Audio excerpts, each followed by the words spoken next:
Boa noite, amigos. Aqui eu sou o Matheus Tiburcio, do canal Secret Moon.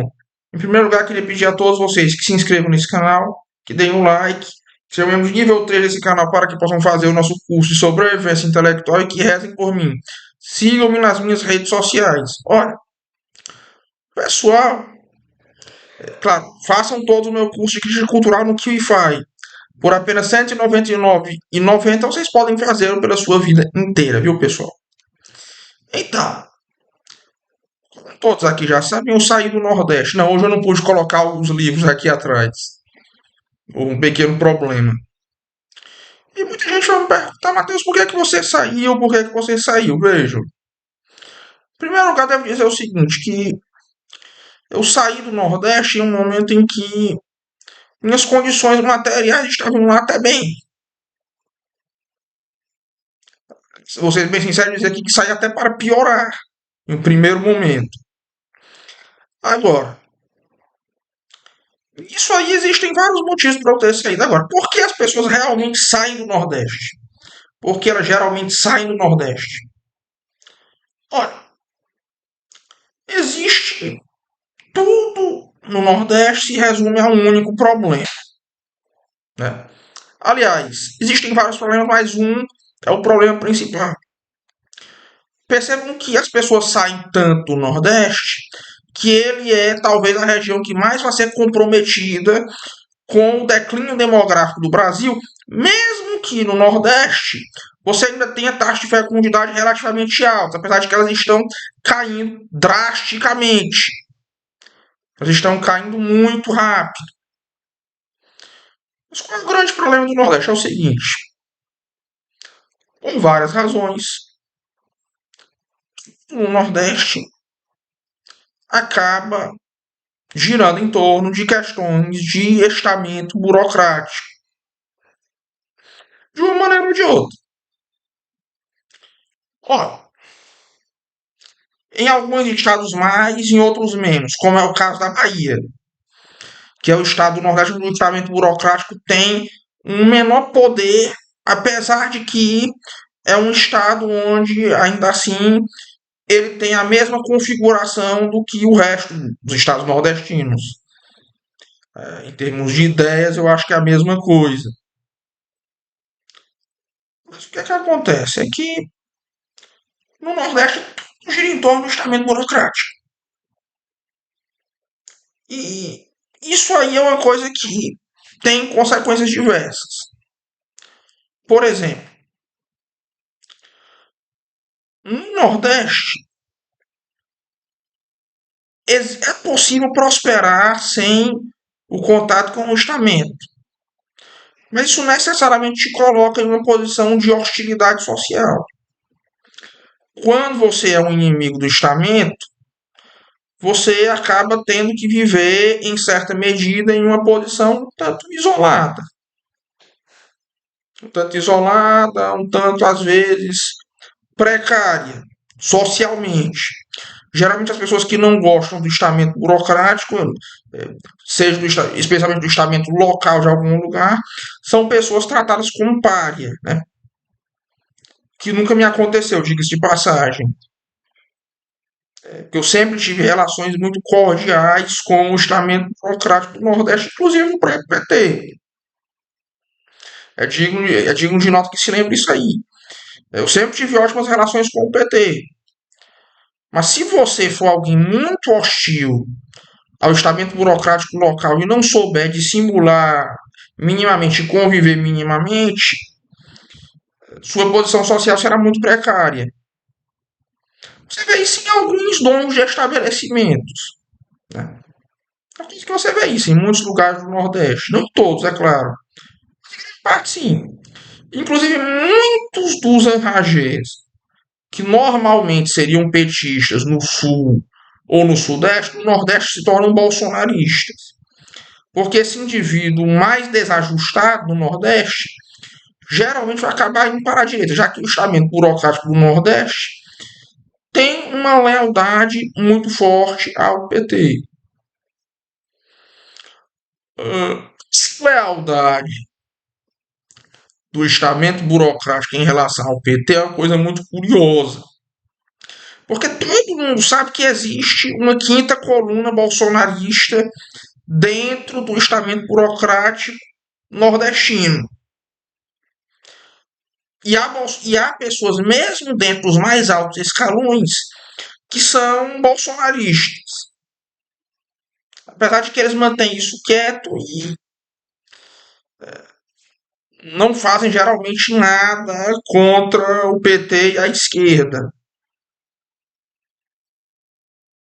O Ceará é um caso muito particular porque o Ceará é um estado onde existe uma espécie de grande filia, entre aspas, entre os burocratas. No momento em que algum burocrata ganha algum poder, ele vai imediatamente se unir ao estamento burocrático geral do lugar. Acho que quase todos os prefeitos de oposição eleitos nas últimas eleições de 2024 já entraram para o governo. Entraram para o governo em questão de meses. Mesmo os que eram oposição histórica e até mesmo os que eram ligados ao movimento evangélico. O estamento burocrático do Ceará opera uma espécie de uma conciliação de forma. É uma coisa que não existe em nenhum outro lugar do Brasil. No momento em que um determinado burocrata de oposição ganha poder, ele se compromete imediatamente com o governo. Por razões que eu acho que são até difíceis de entender. Mas vejam, no Nordeste, em alguns lugares mais, em alguns lugares menos, na prática isso tem uma consequência mais desagradável para quem tem uma busca intelectual, para quem tem uma busca pelo conhecimento ou uma busca pela cultura. Porque é o seguinte, no Nordeste gira em torno de estamento burocrático. Gira em torno da entrada no estamento burocrático. O resultado disso é o seguinte, é que conversa assim da classe média, mesmo em círculos intelectuais do Nordeste, a conversa gira em torno de política local. Por quê? Porque não há nada mais acontecendo no lugar. Qualquer iniciativa, por exemplo, cultural, de montar um círculo intelectual, rapidamente se dissolve. Por quê? Porque toda a cultura do Estado gira em torno da entrada do estamento burocrático. Por exemplo, uma coisa que no Nordeste quase não existe. E é uma coisa de que muita gente reclama. Em outros lugares, dessa moça jovem pseudo-intelectual. Isso é algo que aqui no Nordeste simplesmente. Lá no Nordeste, que eu não moro mais lá, simplesmente não existe. Porque moça jovem no Nordeste, o que ela realmente quer é o quê? Entrar para o estamento burocrático. Ela logo abre mão de pretensões intelectuais, de busca pelo conhecimento, até porque o estamento burocrático do Ceará celebra muito manifestações culturais que tenham algo de grotesco. Então nem é muito bom que aspirante a burocrata tenha um amor muito grande ao conhecimento, à cultura, ou muito menos ao que se chama de alta cultura. De maneira geral, o Nordeste é um lugar onde, inclusive, professor universitário tem um prestígio muito menor do que tem o Sudeste e o Sul. E as discussões que sejam relevantes no ambiente universitário são discussões que o Beautiful People ignora completamente.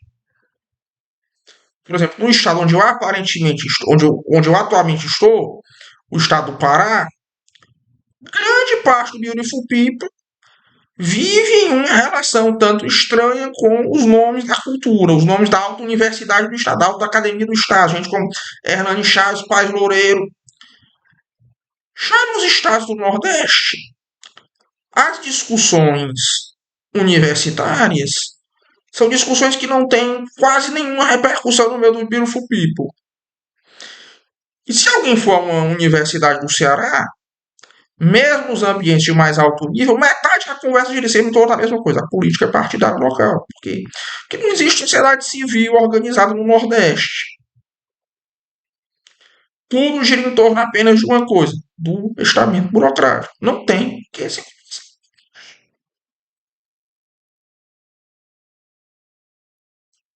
Porque em nenhum estado do Nordeste nesse momento a igreja é uma força social muito poderosa. Em nenhum. A igreja católica no Nordeste ela perdeu muito seu papel de agregadora da sociedade civil. O clero nordestino é um clero que, ao menos desde a Constituição de 88, seja os conservadores quanto os liberais, tem pouco interesse na política, ou em ações na sociedade civil em geral. O clero nordestino tem pouquíssimo interesse intelectual também. Né? Então, mesmo a igreja não serve de contraponto.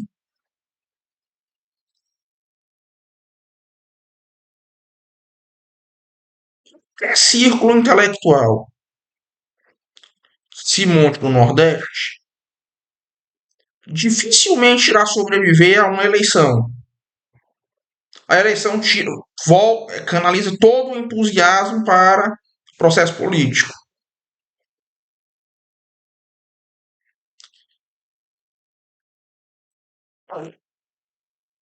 Então, assim, uma pessoa tiver pretensões intelectuais, ela inevitavelmente deverá deixar o Nordeste. Se a pessoa quiser ter uma vida sem se importar tanto com a política local, o Nordeste definitivamente não é o lugar para você. Para você viver no Nordeste, você tem que ser alguém muito obtemperante, de maneira geral. Terminar esse vídeo com a seguinte mensagem: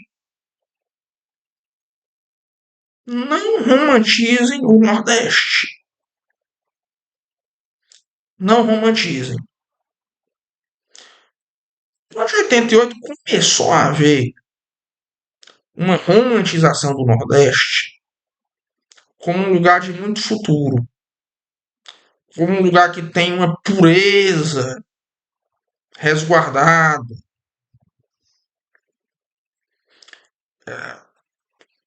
Muitos fenômenos da cultura contribuíram para isso. O filme Central do Brasil, que é um dos meus filmes favoritos, aliás. Talvez seja o meu filme brasileiro favorito. Já vi várias vezes. Contribuiu muito para essa visão, mas na verdade, o Nordeste é um lugar que hoje é infestado pelo crime, com algumas exceções, por exemplo. Digam o que quiserem do Flávio Dino e da sua atuação no STF, no Ministério da Justiça, mas ele conseguiu impedir o crime de se proliferar muito em um estado tradicionalmente violento que é o Maranhão. Ele foi muito eficiente contra o crime organizado no Maranhão. Não deixou que ele se proliferasse lá. O grupo petista que controla o Piauí também tem políticas mais duras contra o crime. Em vez de virar um estado infestado pelo crime, uma região infestada pelo crime, virou uma região infestada pelo crime. Em alguns estados, a maioria da população já vive sob regras de organizações criminosas, ou grande parte da população, mesmo em cidades que são politicamente relevantes. Nesse declínio demográfico, o Nordeste é uma região que será muito prejudicada.